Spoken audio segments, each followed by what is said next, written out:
उसकी तरफ क्या डोनाल्ड ट्रंप का शनिवार का बयान एक इशारा माना जाए कि ठीक है, अब जो हुआ सो हुआ, अब हम एक रास्ता निकाला जाए?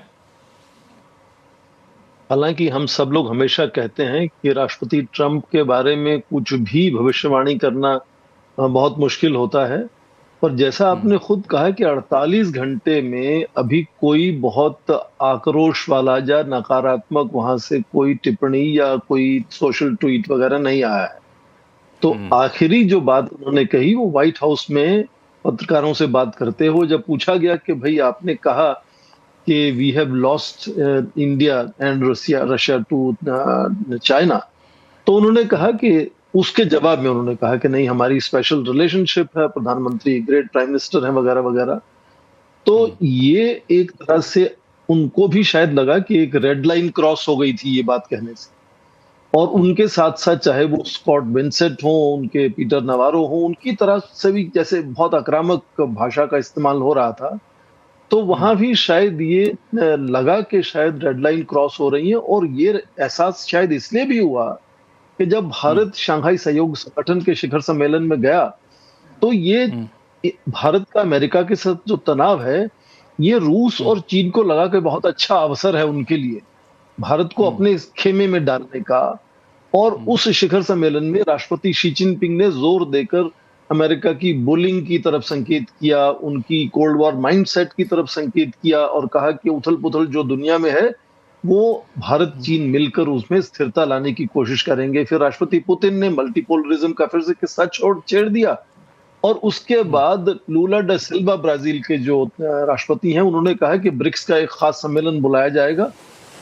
हालांकि इसमें भी आप देखें कि प्रधानमंत्री जब चीन गए तो उससे पहले जापान होकर गए, ताकि एक विदेश नीति में संतुलन का संकेत उसमें रहे। और लूला डे सिल्वा की बैठक में भी प्रधानमंत्री नहीं, विदेश मंत्री शामिल होंगे। पर ये जो माहौल बना, तो अमेरिका को भी शायद लगा कि ये भारत उस खेमे में जाता जा रहा है और भारत जो उनका खास दोस्त है चीन से मुकाबला करने के लिए, वो हाथ से छूट सकता है सचमुच। तो ये जो 48 घंटे तक आप देखें कि बाकी के ट्वीट्स की भाषा भी थोड़ी कम है या बंद है, और राष्ट्रपति ट्रंप का भी अभी कोई उसका जवाब नहीं आया प्रधानमंत्री के ट्वीट का। तो भारत के प्रधानमंत्री ने इस अवसर को अच्छे से संभाला है एक तरह से, ताकि भारत की विदेश नीति में जो संतुलन बनाने की कोशिश है मल्टी अलाइनमेंट के दौरान और स्ट्रेटेजिक ऑटोनॉमी दर्शाने की जो जरूरत है, उसमें ये लगने लगा था कि भारत क्या चीन और उसके खेमे में जाता जा रहा है क्या। तो भारत को भी ये जरूरत थी कि हम पश्चिमी देशों से, बल्कि सभी देशों से हम बराबर जुड़े हुए हैं और हिस्सेदारी बनाने की कोशिश में हैं। तो भारत में भी प्रधानमंत्री ने आप देखें, जितने भी पहले भारत से जवाब जाते थे सारे सोशल मीडिया कमेंट्रीज के ऊपर, वो विदेश मंत्रालय के प्रवक्ता कहते थे कुछ, और कभी वो भी कहते थे कि नहीं आज कोई कमेंट नहीं।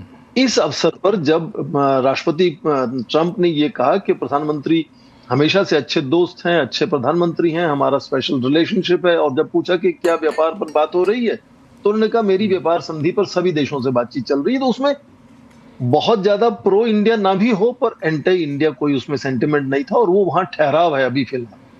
तो मुझे लगता है ये 48 घंटे का ठहराव अच्छा संकेत है अपने आप।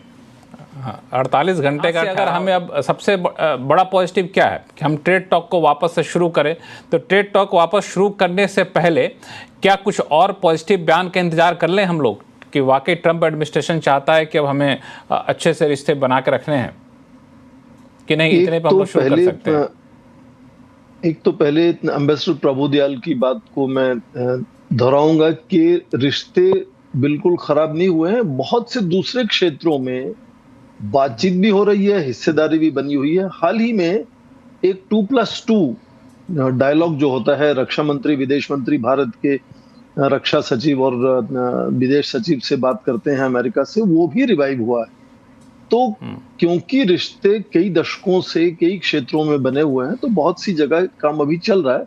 पर क्योंकि बड़े यदि राष्ट्राध्यक्ष की तरफ से संकेत नकारात्मक आते हैं, तो एक जो परसेप्शन है उसमें लगने लगता है कि तनाव है, टकराव है, और उसकी परेशानी और उसका खामियाजा होता है अलग से।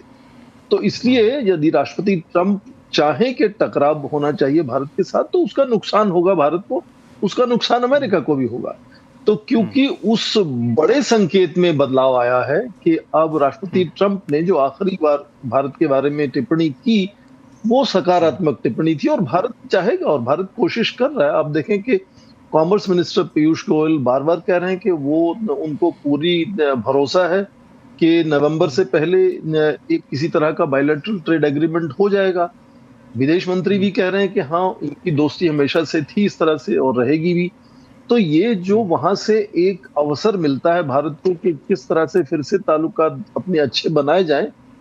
आफ्टर ऑल आप देखें कि अमेरिका दुनिया की सबसे बड़ी शक्ति है, सबसे बड़ी आर्थिक व्यवस्था है, सबसे ज्यादा अति आधुनिक शोध, नवाकार तकनीक वहां होती है। तो उससे दोस्ती और हिस्सेदारी बनाए रखना अपने आप में भारत के लिए अच्छा है, यदि भारत विकसित भारत बनना चाहता है। पर हाँ, ये अलग बात है कि वो दोस्ती किसी दूसरे देश की दोस्ती के कॉस्ट पर नहीं होनी चाहिए। ये नहीं कि रूस और चीन से हम हटकर अमेरिका से दोस्ती करेंगे। पर यदि इस तरह का रास्ते और अवसर खुलते हैं तो भारत जरूर अपनी बात आगे बढ़ाएगा और हिस्सेदारी आगे बढ़ाएगा, क्योंकि जिस तरह का निर्यात भारत से अमेरिका को होता है, वो उसमें मुझे लगता है निर्यातकों को ज्यादा फायदा है, क्योंकि आप एक विकसित देश में निर्यात कर रहे हैं। जेम एंड ज्वेलरी खासकर देखें, जिस तरह से हाई वैल्यू प्रोडक्ट्स जो है, तो वो यदि अमेरिका में व्यापार बना रहता है तो हमारे अपने देश के लिए अच्छा है, हमारे निर्यात के लिए अच्छा है। बिल्कुल विकल्प मिल सकते हैं, पर विकल्पों में समय लगेगा।